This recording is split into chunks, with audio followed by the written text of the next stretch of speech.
Уважаемые коллеги, добрый день. Начинаем пресс-конференцию, посвященную итогам гастролей Государственного театра оперы и балета имени Суворона Малона в Санкт-Петербурге и Москве и предваряющую премьеру, главную премьеру этого спектакля, я имею в виду Нергун Ботур, в Якутске 27, 28 и 29 декабря. 2 декабря опера Нергун Ботур была показана в Мариинском театре. Это было первое исполнение данной редакции. 6 декабря она была исполнена на сцене Большого театра. И вот об этом и мы будем сегодня говорить. Опера Нергун Ботур впервые появилась в репертуаре театра в 1947 году и стала первым произведением в жанре музыкального театра и музыкального искусства вообще в Якутии. Именно с этой оперы началось становление музыкального профессионального искусства. Во главе творческого коллектива, который осуществил последнюю постановку, стоял известный в России, в Москве и Санкт-Петербурге режиссер, народный артист России, лауреат государственных премий Андрей Савич Борисов, который сегодня у нас здесь как бы главный спикер. Мы же будем говорить и о Петербурге, и о Москве, и о предстоящей премьере. Отметили все, что художественный масштаб увиденного, численность исполнителей потрясли и Москву, и Петербург. Действительно, в Москву приехало и Петербург приехало более 300 артистов. Это было огромное масштабное действие. Мы сегодня о нем будем подробно говорить. Постановочная группа включала в себя художника-постановщика Михаила Егорова, художник-сценограф Сардана Федотова, балетмейстер-постановщик Екатерина Тайшина, художник по свету Сергей Шевченко и еще очень много-много специалистов в разных областях, которые способствовали тому, что этот спектакль вышел вот таким, каким он сложился. Я хотел бы, предваряя эту пресс-конференцию, прочесть несколько цитат из высказываний в различных средствах массовой информации. Поскольку опера имела большой резонанс, то были, соответственно, и очень многие высказывания. Вот, например, такое есть высказывание. При полном аншлаге прошла грандиозная премьера патриотической оперы на якутском языке. Это, кстати, очень тоже важно, потому что и в Москве, и в Петербурге опера показывалась на якутском языке с бегущей строкой переводом на русский язык. И тем не менее это никак не мешало восприятию. Еще одно высказывание. Режиссер якутской оперы Андрей Борисов создал масштабное, уникальное творение. Вся сила высказывания сосредоточена в невероятно красивом визуальном ряде, где простая, но впечатляющая масштабами графичность декорации дополнена яркими костюмами. В сценографии отражены мотивы различных древних культур. Вот очень важное высказывание. Постановочная культура оперы Нергун Ботур очень высока. Работа режиссера Андрея Борисова всегда идет со знаком качества. Режиссер якутской оперы Андрей Борисов создал масштабное, уникальное творение. В общем, высказываний очень много. Одно из них вот очень любопытное. Очень динамичное повествование, не успеваешь даже считывать субтитры, потому что этого и не нужно. И так все понятно. Следующее высказывание. Разворачивается целое сражение за спасение души человека. Аланхо – это не только о народе Саха, это о мировой культуре в целом. Спектакль суперкрасочный, мощный по замыслу и воплощению. Приятно увидеть постановку мирового класса на сцене Большого театра. Все свидетельствует о триумфе якутской культуры. И в заключение я хочу вот такое вам предложить высказывание, оно очень интересное. Не знаю, существует ли такой жанр эпическая опера, но это действо, нечто выше простой истории о любви мужчины и женщины и спасении от зла. Она о народе, который носит за спиною солнечные поводья, верит в трехслойность этого мира, нижнего, верхнего и среднего. Она о народном защитнике Нюргун Баатуре, который идет спасать Туяру Куо не для того, чтобы на ней жениться и разбогатеть. Она о невероятной любви к людям, соплеменникам, родине, презрении ко всему неизменному, грязному, противному. Она о силах правды, душевной чистоты, она о красоте, которую следует беречь и спасать. Отсюда и эпичность, и масштаб. Я представляю участников сегодняшней пресс-конференции. Начинаю с дам. Заместитель министра культуры и духовного развития Республики Саха-Якутия Марина Владимировна Силина, главный балетмейстер Театра оперы и балета Республики Саха-Якутия Тайшина Екатерина Лаврентьевна, наш главный спикер Андрей Савич Борисов, народный артист России, лауреат Государственной премии, государственный советник, директор Государственного академического, я не зря сказал академического, Государственного театра оперы и балета имени Суарон Молода Владислав Валерьевич Левочкин и ведущий солист театра, народный артист Республики Саха, исполнитель главной партии Нюргун Ботора Александр, отчество не помню, Емельянов. Итак, дорогие друзья, так как Министерство культуры стояло у истоков организации этой премьеры, мне кажется, будет логичным, что начнет эту пресс-конференцию Марина Владимировна Силина. Ну, ведущим продюсер этого проекта и многих проектов театра оперы и балета за последние десятилетия Алексей Юрьевич Садовский. Спасибо. Наверное, надо было самому представиться. Марина Владимировна. Добрый день, дорогие друзья. Ну, я думаю, что я действительно только представлюсь, в общее представление скажу, потому что основные участники, они здесь среди нас, и они более подробно и масштабно расскажут о нашей опере. Ну, что мне хотелось бы сказать? Во-первых, постановка оперы Жиркова-Летинского Нюргун Ботор, она приурочена к Году культурного наследия, к столетию образования нашей республики и, значит, дням, получается, Якутии в городах Санкт-Петербурге и Москве. И, конечно, основная цель оперы – это сохранение и развитие национальных культурных ценностей. На этой опере выросли очень многие поколения певцов и также условия для роста профессионального и преемственности артистической школы якутской оперы. Это тоже лежит в основе постановки оперы. Хотелось бы сказать, что премьере предшествовала большая кропотливая работа, которая началась больше даже, чем за год. Это переговоры по аренде театров, вообще по количеству участников выезда. Ну, в общем-то, вот эти вот все технические моменты, они начались, конечно, задолго до премьеры, которая состоялась, как уже сказали, 2 и 6 декабря.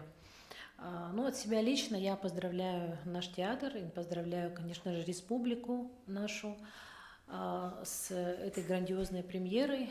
И еще раз подчеркну, что поздравляю прежде всего театр оперы и балета, в составе которого в этот раз в постановке участвовали и театр Аланхо. Значит, это была крупная такая коллаборация всех творческих сил, которые вот организовались вокруг Андрея Савича, да, получается. И я сама была участником предыдущей 5-й постановки оперы. Конечно, она сейчас совершенно в другом свете предстала, это был совершенно другой спектакль, но тем не менее предыдущие, как я уже говорю, спектакли, они и для того и нужны, чтобы была преемственность, чтобы был рост и какое-то развитие дальше и дальше к вершине, потому что опера Нюргун Ботор является, конечно, основой первой национальной оперы, и мы это даже признаем, безусловно, и отдаем дань композитору и либретисту. Ну вот, наверное, вкратце все. Вкратце все, наверное. Спасибо большое. Вы знаете, все говорят о премьерах, которые прошли в Петербурге и Москве, о том, что это не просто успех, это триумф. И я на своем опыте могу это подтвердить, потому что, садясь в такси от театра, первое, что задает мне вопрос таксиста, а как попасть на эту оперу? Вот об слагаемых вот этого триумфа хотел бы попросить рассказать Владислава Валерьевича Левочкина, директора театра. Ну, я остановлюсь на некоторых организационных моментах, они тоже многих интересуют. Конечно, в первую очередь, пользуясь случаем, хочу поблагодарить Министерство культуры Российской Федерации за возможность осуществления такого масштабного проекта, поскольку, вы знаете, было отдельное целевое финансирование федеральное на осуществление этого проекта в рамках мероприятия столетия со дня образования якутской автономии. Было выделено достаточно финансирования, чтобы мы смогли сделать действительно такой масштабный, крупный проект. И без такой федеральной поддержки мы, конечно, не смогли бы, наверное, такого результата добиться. Также, пользуясь случаем, хочу поблагодарить Андрея Савича Борисова, поскольку Андрей Савич взялся за этот проект, когда первоначально другая команда начинала работу над этим проектом, и, вы знаете, были кадровые изменения, стоял вопрос, каким образом будет реализовываться этот проект, и Андрей Савич со своей командой взялся за него, смог сплотить весь коллектив, все наши подразделения с тем, чтобы все действительно на таком высоком духовном подъеме смогли осуществить этот проект. Сейчас весь коллектив очень вдохновлен этой победой, и действительно открываются вообще новые горизонты, и большое желание сейчас у наших артистов показать, достойно представить нашу оперу здесь. У нас завтра состоится первый показ в Якутске. И, конечно же, мы ожидаем, что мы сможем представить ее достойно, точно так же, как представили на сценах Большого и Мариинского театров. И напомню о том, что как раз-таки год назад в своем послании Александр Сергеевич Николаев, он сказал о том, что мы должны поставить именно эту оперу и представить ее во время дней Якутии в Москве и Санкт-Петербурге. И мы действительно смогли за короткий период, хотя такие проекты, они требуют очень длительного, тщательного планирования, смогли сорганизоваться, преодолеть все трудности, все сложности, а их было немало. Так, хочу сказать о том, что мы все как запланировали, идет по плану. Декорации и костюмы приехали в пятницу, декорации уже установлены, они все приехали в цельности и сохранности, что немаловажно. Костюмы все выглажены, сейчас у нас проводятся уже репетиции, и здесь нужно пояснить, что изначально мы планировали вообще один только показ в Якутске, поскольку понимаем, что новогодние дни, предновогодняя суета, у всех завершается год, где-то в какой-то степени мы волновались, насколько будет востребовано именно в конце года, поскольку у нас логистика такова, что декорации, костюмы, они вернулись по земле только буквально в пятницу, то есть, посмотрите, впритык, да. И когда за 2 дня у нас продался полностью весь зал, когда к нам начали поступать многочисленные просьбы, заявки, чтобы мы опять открывали продажу, мы открыли еще один день, 28 декабря. Мы его сделали таким социально направленным, мы часть билетов передали семьям мобилизованных, мы пригласили специальные социальные слои тоже по льготным категориям. Билеты специально не делали очень дорогими, чтобы максимально любой желающий, все наши театралы смогли посетить, увидеть эту премьеру. И этот день у нас тоже разлетелся буквально за 1-2 дня. И мы сделали 3-й показ, 27 декабря, то есть мы шли в обратном отчете, и у нас сократилось, конечно, количество репетиций. У нас очень сжалось это время, мы очень благодарны тому, что наш дирижер, который представил на сценах Большого Мариинского театра, Константин Хватынец, тоже приехал, он прилетел сегодня специально с тем, чтобы участвовать в этой постановке, которую мы сможем показать завтра впервые в городе Якутске. И сейчас он находится на репетиции, поэтому он не смог принять участие в конференции. И, коллеги, я хочу вас порадовать, я думаю, население тоже этого ждет. Мы планируем провести показы уже в январе, 21-22 22 января. Мы вчера открыли продажу, еще никому об этом не сообщили, и уже у нас 100 билетов с 21 дня продано. То есть у всех очень большой интерес. Те, кто сейчас не смогли попасть, они смогут, ну, получается, уже в первый месяц Нового года тоже попасть. И если кто-то задумывается о том, какой сделать подарок своим дорогим, любимым, близким, вот, пожалуйста, тоже воспользуйтесь такой возможностью. Конечно, мы сами вдохновлены тоже, и вся постановочная группа вдохновлена вот этим результатом. И я думаю, что вот это вдохновение мы сможем довести до нашего зрителя, до тех, кто ждет нашу оперу. Спасибо. Спасибо большое. Я продолжаю цитировать некоторых журналистов, которые уже успели разместить свои высказывания на своих изданиях. Одно из таких: символичный и прекрасный танец стерхов в исполнении артистов Государственного театра оперы и балета имени Сорона Малона просто не мог никого оставить равнодушными. Девушки-стерхи, которые легко произведут фурор на любом парижском подиуме, аббасы с невероятными рогами за спиной, вороны с фантастическими крыльями, складывающиеся в гармошку.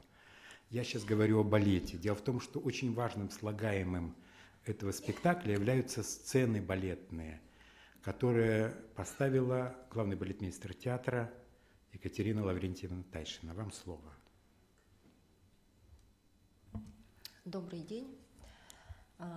Хотелось бы сказать, что вот именно эта постановка для меня была сложна тем, что Андрей Савич, он человек такой мыслитель, и каждый день вносились какие-то новые изменения, коррективы, новые мысли, новые идеи, что на самом деле для балета, ну, я думаю, что не только для балета, но и для вообще театра, оперы и балета, когда каждый день меняется постановка, это довольно-таки сложно.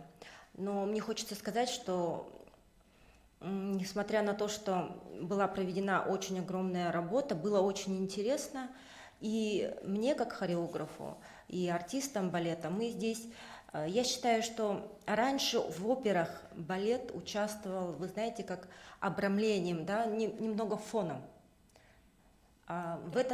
Традиционно, да. В этот раз я взяла на себя смелость все-таки выразить балет более сильно, интересно. И по стилистике, и по хореографии в хореографии у меня присутствует 3 разных стиля. Это и классика, которую я синтезировала в этностиле.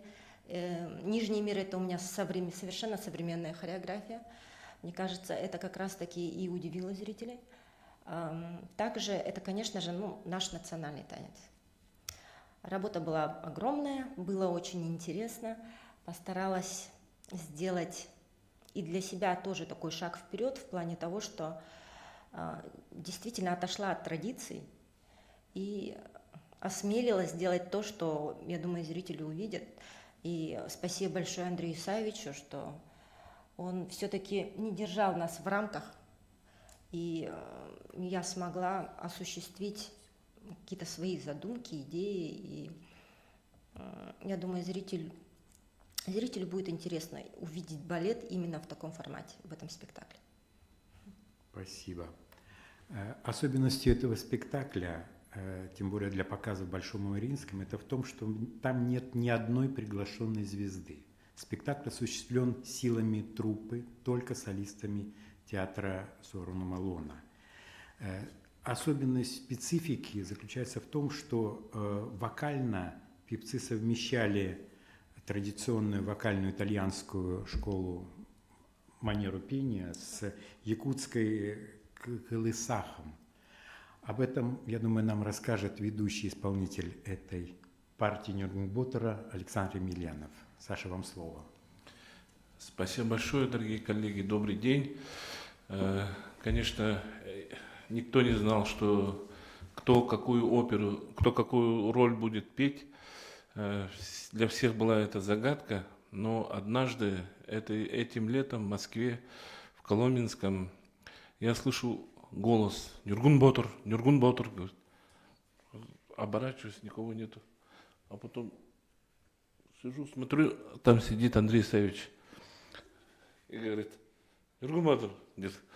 И вот тогда я узнал, что, ну, не узнал, конечно, он пошутил, может быть, но он дал мне надежду, и я начал готовиться уже морально-психологически, образы уже искал, начинал искать, готовиться. Конечно, это не давало какую-то, как говорится, что именно я буду ее петь, Нюргун Ботура, да? Просто я надеялся и готовился. И все мы старались. Очень благодарен своим коллегам, своим партнерам, благодарен художественной постановке с частью. И, конечно, очень бойцы невидимого фронта есть у нас, конечно, это производственный цех, костюмеры, швейный цех, закроющий цех. Вот сегодня как раз торжественно отметили благодарностью. Владислав Валерьевич, вот сегодня было тоже торжественное собрание. Ну, конечно, очень благодарен руководству театра, руководству правительства, Министерству культуры и, конечно, Андрею Савичу Борисову, постановщику, потому что это было, все оценили, конечно, было очень трудно. У меня был тяжелый костюм. Никогда не думал, что мне будут трудности со словом «джэгэ бого». Были замечания очень много, но я старался, поправлял, искал по-разному, кылыгах добавлял еще. Иногда все удивились этому. Потом этот кылыгах убрал, обратно уже форшлаги оперные добавил. Вот такие моменты. Я очень счастлив, что нахожусь рядом с вами и являюсь исполнителем роли Нюргун Ботура, и являюсь членом, как бы, вот такого, ну, являюсь, как сказать,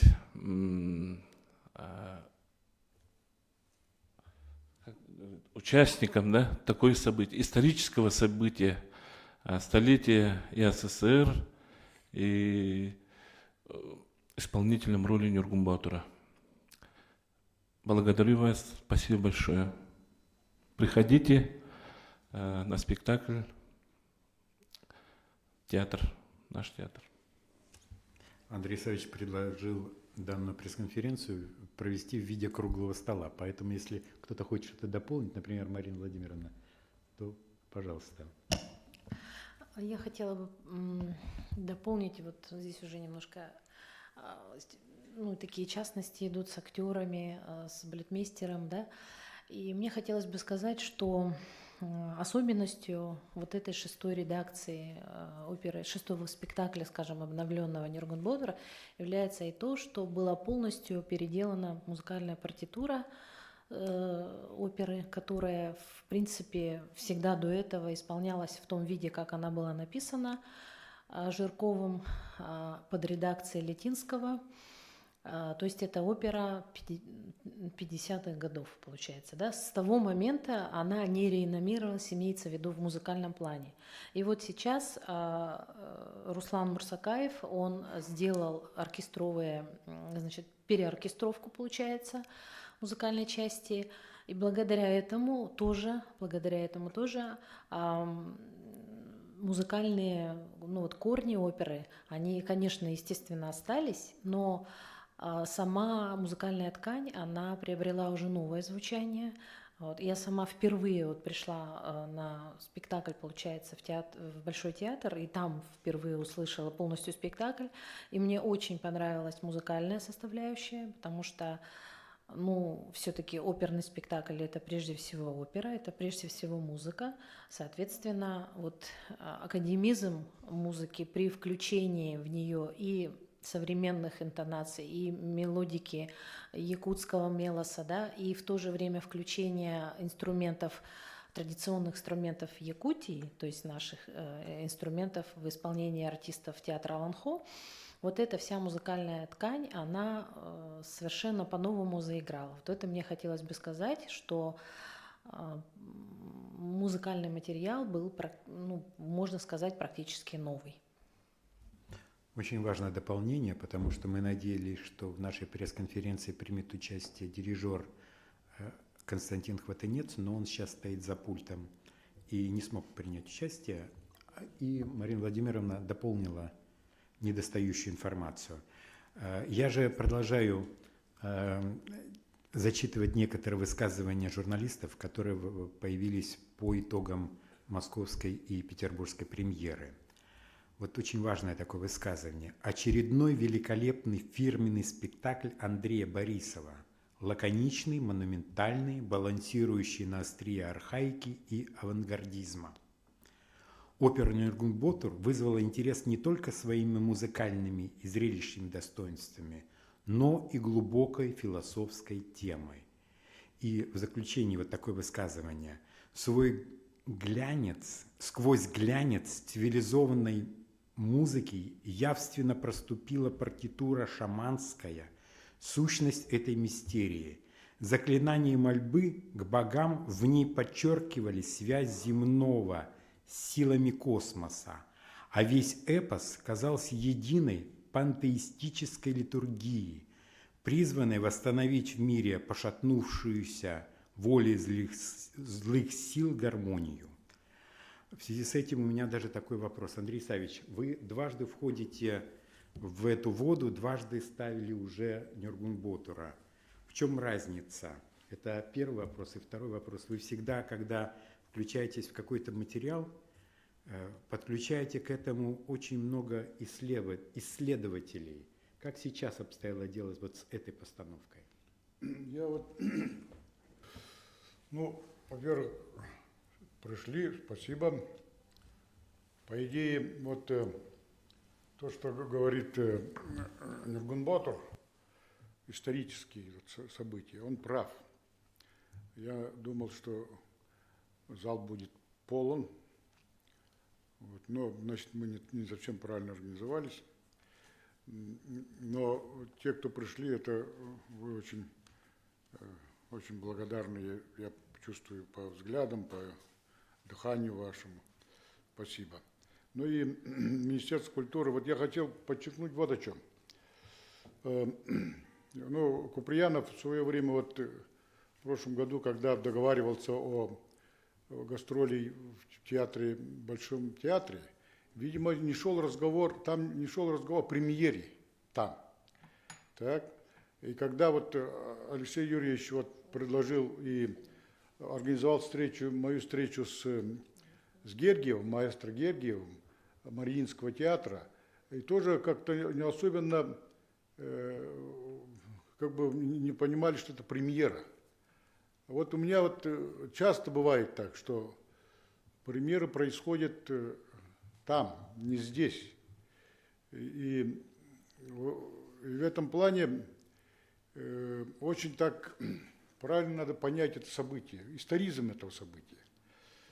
Историзм этого события, конечно же, связан с тем, что обычно вот говорят 57-й год. Вот до сих пор среди вот музыкантов, среди деятелей культуры, искусства до сих пор помнят, и те, кто еще живет, слава Богу, и те, кто ушли, они помнят этот легендарный спектакль 57-го года на сцене театра Станиславского и Немировича Данченко. Так? Я внутренне себя настраивал на то, чтобы как сделать так, чтобы по прошествии 75 лет вот эта легендарность, она повторилась. И повторилась в ином уже уровне. Потому что тот спектакль, чем он был легендарен? Тем, что идеологически важно было партии и правительству сделать так, чтобы национальная республика двигалась, развивалась, культура, искусство национальной республики. Поэтому со всех сторон помогали этому явлению. Нюргун Батур был написан еще при Платоне Аюнском. Платон Аюнский же написал же Туяр Муко. На этой теме музыкальная драма была. А потом стало это оперой в 1940 году, в 1947 году. Соответственно, в 1957 году, когда востребован это идеологический фактор, то обратились и наши деятели культуры Сорну Моллон, Туралысов, и Местников, и солисты, и театр, Саха-театр драматический, они так взялись за это дело. И это стало событием. Вот. Это было, не говоря уже о том, что еще и потому, что там участвовали артисты, которые были корнями в истоках Аланхо. Многие пели, калыгахам пели. Многие исполняли эти роли, они знали аланхасутов. Там аланхасуты же сам Устин Нахсоров пел так, да. То есть вот это корни, они вдруг дали такое событие, и стало это легендой. Ну, потом понятно, что награждение там, звание там, народные артисты там, да, сюда, приехали сюда, это гордость такая.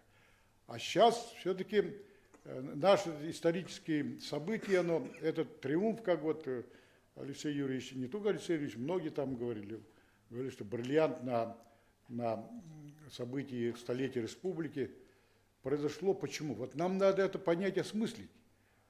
Почему так? И тут главным является то, что мы вернули имя Платона Юнского. Представляете, вот если спросить вас, да, ну вы молодые люди, но любого спросить, Нюргун Батур, чье произведение? Все же скажут Платона Юнского, так?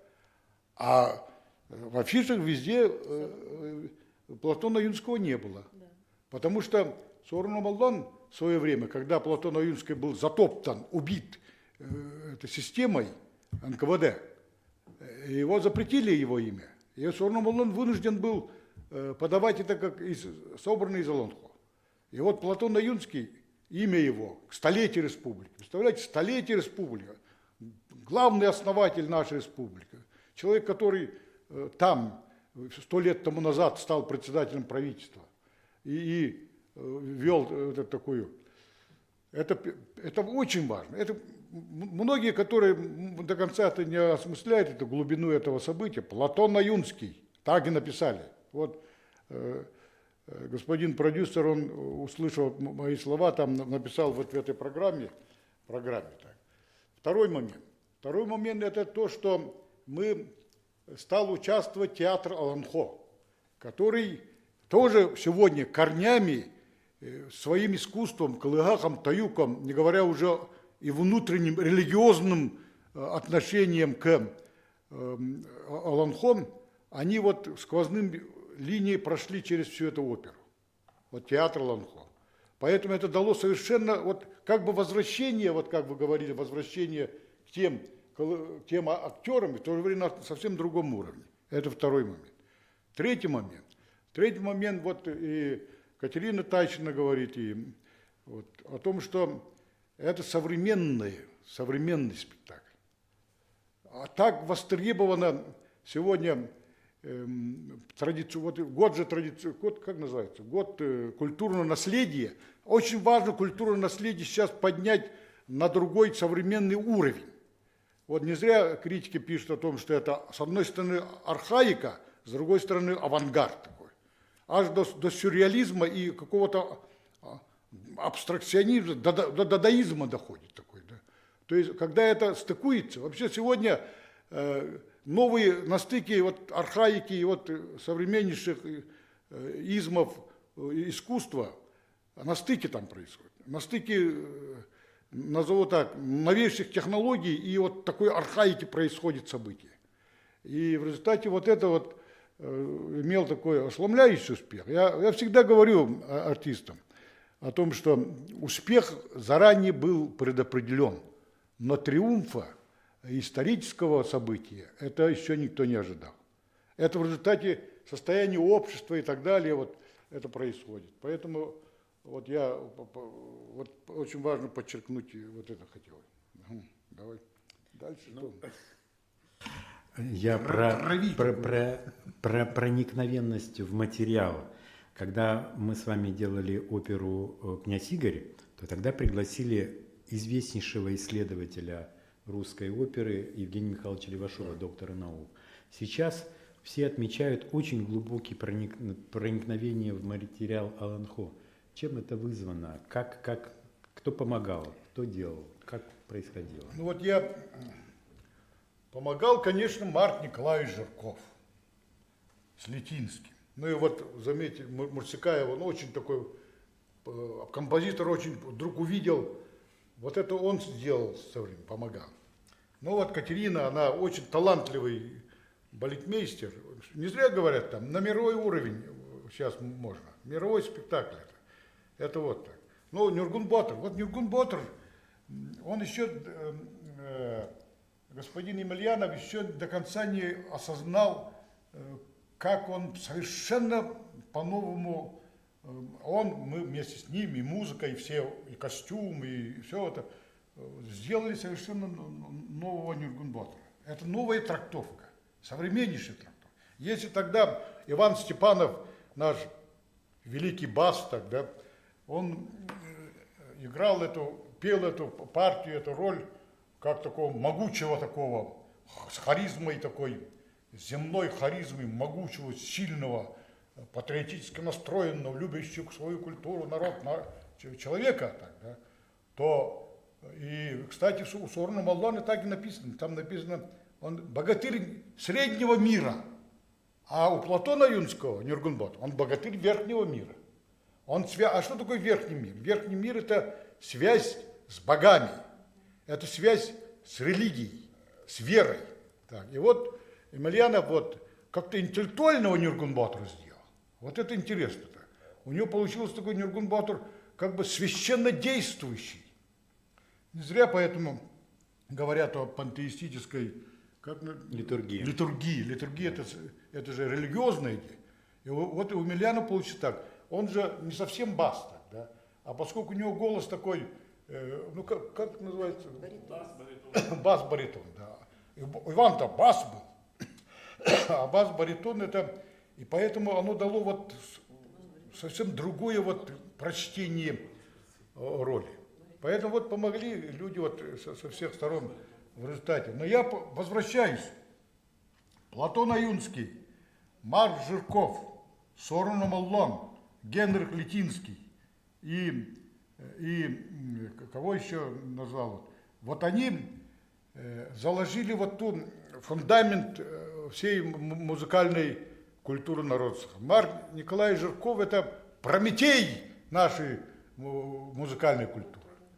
Не зря вот настаивает, и коллектив настаивает. Сейчас уже появилось там мнение у коллектива.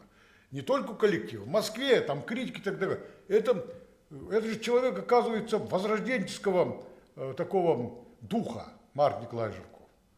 И он, представляете, вот здесь сидит Томская, вот они вот с Садовским сделали вот буклет, который надо было сюда. Господин директор, почему не раздали-то? Вот тогда мы не разговаривали, они пришли бы, а то мы сидим, разговариваем так. И вот здесь исторически они рассказали. Представьте, Марк Николаевич Жирков, человек, который в 30-е годы создал хор, создал оперу, создал балет, создал музыкальное образование. То есть, и он трижды был репрессирован. Я не в политическом плане. Вначале Платона Юнского посадили, и он вынужден был, представляете, да? Потом, значит, война, ушли на фронт, опять это дело. А потом он, когда создал, госпожа Томская, вы же очень хорошо это знаете, когда создал, это как его, ну как называется, студию оперную. Оперная студия была закрыта, представляете? И он, естественно, это ударило по нему так, что он долго после этого, года полтора, может, жил, год, наверное, жил. И он ушел из этой жизни. Историческая справедливость должна быть. Вообще сейчас тема справедливости, она буквально востребована во всех, начиная от простого человека и завершая вот такими Прометеями, выдающимися великими людьми культуры вообще нашей страны. Историческая справедливость. И не зря вот у коллектива возникает мнение о том, что сейчас надо вернуться к истокам, вернуться к названию театра. Так, театр же носит имя Сорно Молдона,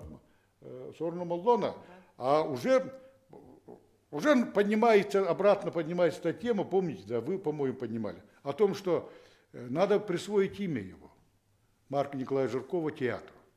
Тем более, что первый успех был в театре Константина Сергеевича Станиславского и Владимира Немировича Данченко. А сейчас, если мы вернемся к этой теме, тем более, что недавно глава тоже мне говорил на эту тему. Поэтому историческая справедливость должна восторжествовать. Вот кто нам помогал. Но я в завершении для красоты этого, я не зря мы завершаем или нет? А еще есть время, да? Все время, да. Вам не скучно, нет? Если не скучно, то вот смотри, Светлана Кан. Здравствуйте, вам не скучно, нет? Так, вот смотрите. Чего я вот принес вот этот? Это удаганская плеть. Так.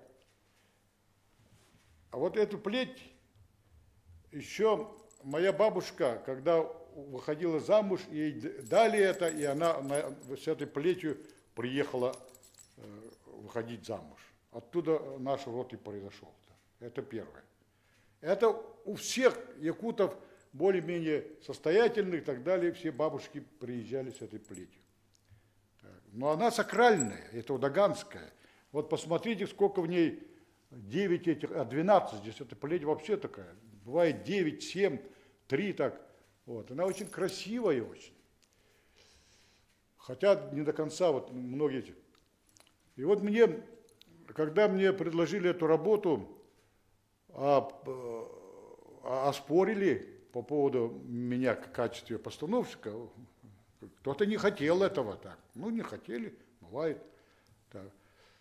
И вдруг мне снится сон. Так. В этом сне передо мной стоит такой большой такой человек, черный пальто, почему-то длинные рукава. Он большой такой, 2 метра, и длинные рукава, на меня смотрит. А я так я называю утро нежности бездонное, полуяв, полусон. Как для творческого человека вот между полуявью и полусном приходят разные замыслы, идеи. Для меня уж точно это. Полуяв, полусон. И вдруг явь или сон, я посмотрел на него, и это оказался Марк Николаевич Жирков. И он поднимает правую руку, а в правой руке что-то такое вот торчит, и веревка такая. Я, значит, беру эту веревку, тащу и оттуда вытаскиваю плеть. Вытаскиваю. А плеть огромная такая. Я так держу, вот так посмотрел на плеть, а потом посмотрел, ну, исчез в тумане такой. Да. Я считаю, что это какое-то предзнаменование. Он передал что-то. И сразу за этим я начинаю думать, что эта новая постановка, это начало совершенно нового этапа для нашего театра оперы и балета. Новый этап начался. Мы еще до конца это не осмыслили. Вот что я хотел, вот кто помогал. Ну, Андрей Савич, вы, конечно, способны на импровизацию.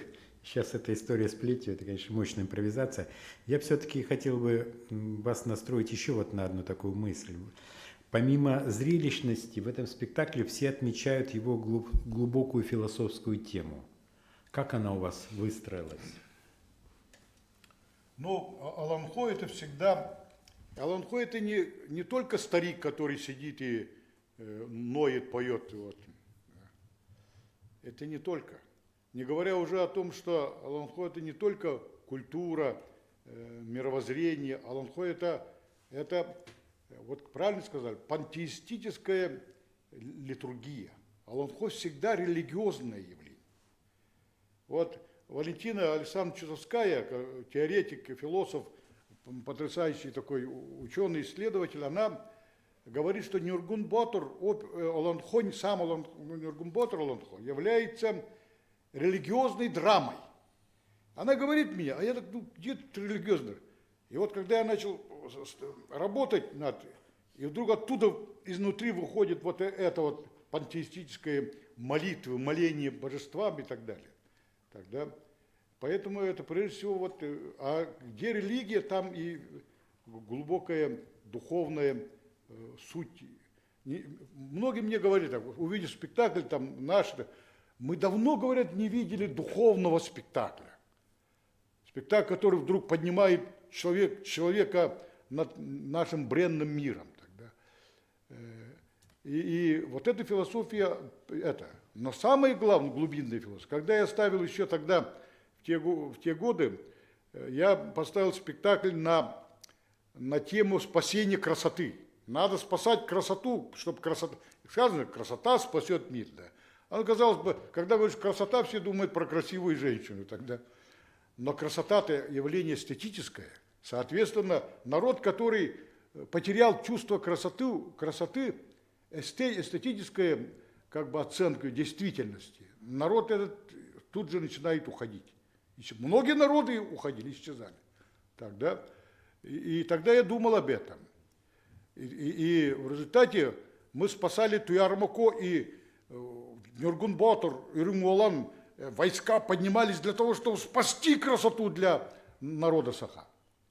А теперь вдруг потихоньку оказывается, мы с господином продюсером, вот сидит вот с нами Мария Докторова, которая редактор этого сюжета. Мы сюжет-то переставили мы, либретто там по-другому сделали. Так. И в результате вдруг оттуда появляется самое, что не современный отец, спасение души человека. Во-первых, надо обнаружить душу человека в себе, самому себе, не говоря уже вообще, что такое душа человека. Потому что в этом есть момент, когда Кыскас Кайдан убивает ее, и оттуда вынимает ее Иекутун, Салгын Кутун, и уносит в небытие. И тогда эти воины, войска становятся для того, чтобы спасти душу человека. А сегодня это самое актуальное – спасение души человека. Это, поверьте мне, вот так вот. Очень важное высказывание. Ну, если нет больше никаких высказываний, то мы будем завершать. Можно я чуть немножко скажу? Вот, спасибо. У нас круглый стол, поэтому можно высказываться. Андрей Савич, вот все заметили, что вот Нюргун Батор, сама постановка, сам факт этого, да, действия, например, только не только театр оперы и балета, да, сплотили другие учреждения, да, Олонхо театра, филармония, и все это почувствовали, и все сплоченные стали коллективы. Раньше такого не было. Вот это самое важное, я думаю, Вот, еще. Вот Емельянов, не зря он интеллектуальный Нюргун Батор, он задевает самые главные такие темы. Смотрите, почему я называю это новым этапом? У нас строится, как вы знаете, артистический центр эпоса и искусств, где будет филармония со своим хором, симфоническим оркестром, где будет театр Олонхо и где будет Саха-театр. То есть, ну, он называется артист-центр эпоса. И там вот такие вот, я вот обращаюсь в Министерство культуры, ну, в принципе, вы это очень хорошо понимаете, да, нам нужны будут такие коллаборационные продукции, когда мы собираемся и создаем вот совместные работы. Я уверен, что этот спектакль Нюргун Батор и вообще и опера, и Нюргун Батор как произведение Олонхо в разных жанрах, в жанре балета, в жанре театра Олонхо, в жанре драматического спектакля, в жанре оперы, они должны быть представлены в этом центре эпоса. Это очень такая открывается потрясающие перспективы для режиссеров, для балетмейстеров, для художников, для музыкантов. Вот. И мы уже вот с директором театра обсуждали, уже мы должны начинать писать музыку для будущих оперных спектаклей на тему Алан-Хо. То есть должен наступить новый этап. Я еще раз говорю о том, что 57-й год он завершился. Начался первый год второго столетия республики. Этим спектаклем. Точно это. Уважаемые коллеги, есть вопросы? Мы как-то так постарались вам все рассказать. Мы ведь подготовились, у нас были репетиции в Петербурге и Москве, поэтому мы, в принципе, знаем на многие вопросы ответы. Я, в свою очередь, могу сказать, что эффект якутского театра был, вы знаете, удивителен, потому что в Большом театре билеты продали за 3 дня, зал 870 мест. В Мариинском театре зал 2000 мест, и продали билеты за 12 дней. Свободных мест не было. Это какой-то новый эффект якутского искусства, потому что, понимаете, 2000 единомышленников за 12 дней не соберешь. Я в связи с этим вспоминаю некий такой исторический экскурс. У нас в истории российского русского искусства было 2 очень значимых события. Одно из них – это знаменитые русские сезоны 907-14 годов в Париже. А второе, ввиду того, что было советское время, у нас в Советском Союзе не был отрефлексирован. Это приезд туда балетов Большого театра и в оформлении костюмов Симона Версаладзе и костюмы Славы Зайцева. Это были 70-е годы. В чем это было отражено? Появилась мода абсолютно на русские платки, русские шапки, кубанки, в которых ходит Андрей Савич с соболями, появились русские сапоги-казачки, и в этом ходил весь Париж. Но инициатором этого были как раз и появились модели, смодулированные для артистов балета Симона Версаладзе. Тогда Большой театр с бешеным успехом 2 или 3 года подряд выступал в Большом театре. И вот сейчас эффект якутского искусства, он равен этому, потому что запрос очень велик. Все знают, что такое якутское кино, ведь сейчас все очень сильно заинтересовались тем, что такое якутское музыкальное искусство. Поверьте, это не деланный, не придуманный успех.